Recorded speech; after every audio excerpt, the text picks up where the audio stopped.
Okay, so you know that feeling, Yeah. right? When you can understand English perfectly, but like when it's your turn to speak, Oh, yeah. it's like everything just vanishes. Yeah. The words. Uh-huh. But it's like your tongue turns to lead. It's so frustrating. It's like having all the ingredients for this amazing cake, Right. but not knowing how to bake it. Yeah. Totally.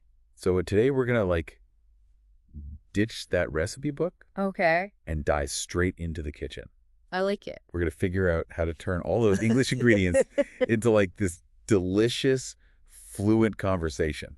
I think a lot of people get stuck at the start because they're so focused on being perfect. Right. They're like worried about every single grammar rule, Uh-huh. every pronunciation detail, Makes sense. and then they just freeze up. It's like they're trying to bake that whole cake in one go Exactly. instead of starting with the basics. Yeah, they get overwhelmed. Yeah. And they don't even try. Yeah, you know what I mean? It's like they forget that even native speakers make mistakes. Oh, totally. All the time. All the time. Yeah. Nobody's expecting you to sound like a textbook. Right. It's about communicating your ideas, Right. not reciting grammar rules.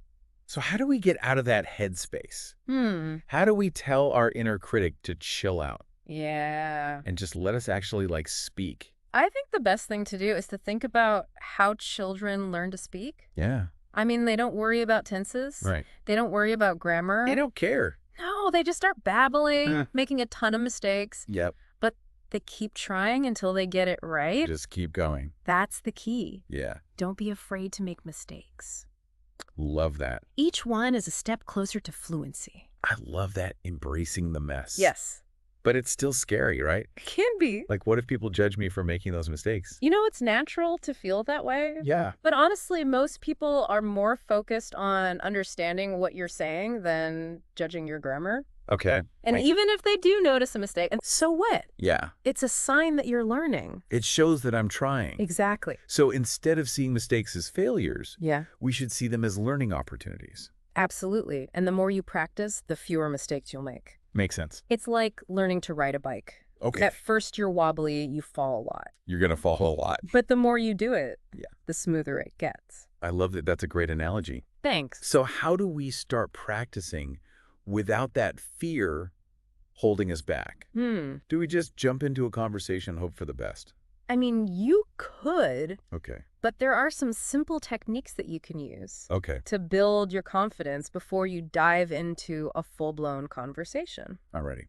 Start small. Okay. Practice single sentences in the mirror. Uh-huh.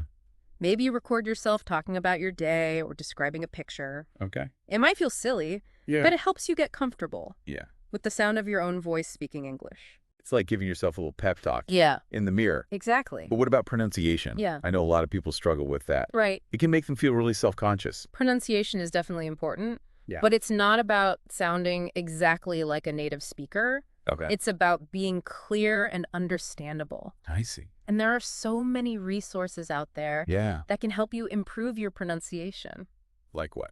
Well, you could listen to podcasts or audiobooks Okay. and just pay attention to how native speakers are pronouncing different sounds. You could even try repeating what they say, Okay. focusing on like mimicking their intonation and rhythm. So it's like a karaoke session for English pronunciation. Yeah, exactly. Love it. And you can also find pronunciation guides online. Yeah. Or you could even work with a language tutor if you want more personalized feedback. Right. The important thing is to make it fun and engaging, Yeah. not a chore. I agree. Yeah. Okay, so we're starting small. Mm-hmm. We're embracing those mistakes. Yes. We're working on our pronunciation. Yep. What about actually speaking? Okay. Like, where do we find people to practice with? That's a great question. And you know what? It's easier than you think. Really? Yeah, we'll dive into all the different ways Yeah. that you can create an English-speaking environment, Awesome. even if you don't live in an English-speaking country. Okay, perfect. Yeah. I'm excited to learn more about that after a quick break. Sorry, that sounds good.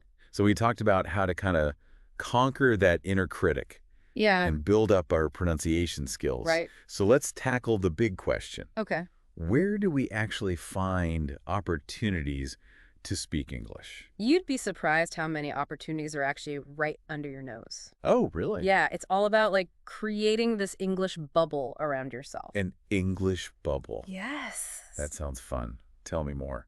So think about all the things that you do every single day Checking your phone, scrolling through social media, Yeah. listening to music. Uh-huh. All of those can be like opportunities to immerse yourself in English. So like switching my phone's language to English. Exactly. Okay. It might feel a little strange at first, Yeah. but you'll be surprised how quickly you adapt. Okay. And it's amazing how much vocabulary you can pick up Wow. just from like navigating your phone in English. That's awesome. And then you can do the same thing for your social media. Okay. Follow some English speaking accounts. Right. Join some groups or forums where people are discussing topics you're interested in. So it's like turning my daily routine into a learning experience. Oh, right. Without even realizing it. Yeah, without even really trying. I love that. And while you're at it, you can also switch your music and podcasts over to English. Makes sense. It's a really good way to just passively absorb the sounds and rhythms of the language. Okay, I'm loving this English bubble. I know, right? What else can we add? How about a good old-fashioned movie night?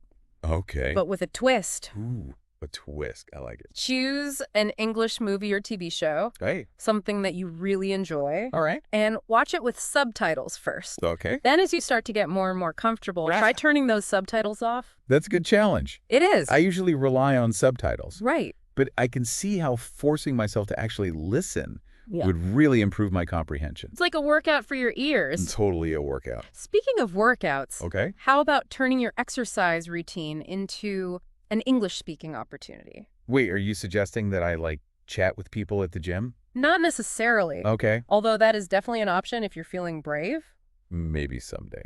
But I was thinking more about like narrating your workout in English. Okay. Like describing what you're doing, counting your reps. Yep. Maybe even give yourself some pep talks. So, like, 10 more squats, you got this. Exactly. Okay, I can do that. Yeah, it might feel a little silly at first. Yeah. But remember, nobody's listening. It's just me. And it's a great way to get your brain thinking in English Yeah. without the pressure of, like, an actual conversation. Makes sense. Yeah. Okay, this is really making me realize how many like little moments in my day I can transform into English practice. Right. Yeah. But what about actually like talking to people? Mm-hmm. Where do we find those opportunities? Well, for starters, there's the internet. Right. There are tons of online language exchange platforms Oh. and communities Okay. where you can connect with native English speakers Cool. who want to learn your language. Ah. It's a win-win. I love that you get to practice your English and you help someone else learn your language. Exactly. That's a great idea. Plus, it can be a really fun way to make new friends Yeah. and learn about different cultures. I love that. And if you're looking for something a little more in person, Okay. see if there are any English conversation groups or meetups in your area. Oh, that's a good idea. I never thought of that. A lot of libraries, community centers, even language schools, Yeah. they often host these kinds of events. I'm definitely going to look into that. Awesome. And if all else fails, Yeah, remember you always have yourself. that's true. You can always talk to yourself in English, Okay, even if it feels a little strange. it's just me and my English. Yeah, narrate your day, describe what you're doing, Yeah. have imaginary conversations in your head. So it's like a one-person English play. It is. I like it. Yeah. But seriously, this is really making me realize that, like, creating an English-speaking environment Yeah. is less about where you live and more about, like, how you approach your daily life. Exactly. It's about making a conscious effort to surround yourself with the language, Right. even if it's just for a few minutes each day. Makes sense. And the more that you do it, Yeah. the more natural it will become. I believe that. Yeah. All right. We got our English bubble set up. Well, We're feeling brave and ready to talk. So what's next on this fluency journey? turning practice into a habit. Okay. Let's dive into some specific techniques that you can use Right. to make English speaking a regular part of your routine. Sounds good. Yeah, in the final part of our deep dive. Okay, perfect. We've built our English bubble. We're feeling brave and we're ready to talk. But how do we make speaking English a regular habit? Yeah, like something that feels natural and effortless. Right. I think consistency is key. Okay. It's like going to the gym. Uh-huh. One workout isn't going to magically make you fit, Right. but like regular exercise will. Makes sense. The same goes for speaking English. Okay. Even just a few minutes of practice each day can make a huge difference. So what are some easy ways to, like, fit English speaking practice into our busy lives? Well, we already talked about some passive techniques. Right, like the music and podcasts. Exactly. But to really improve your speaking, you need to actively use the language. Okay. And there are tons of fun ways to do that. Like what?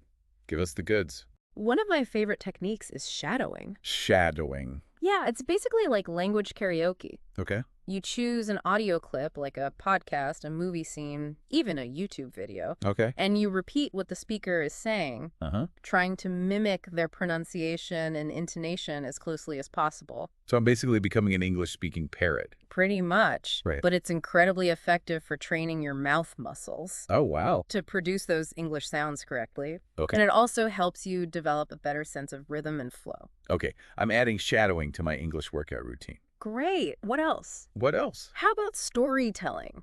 Oh. We all have stories to tell. Right. Funny anecdotes, memorable experiences, even just like random thoughts.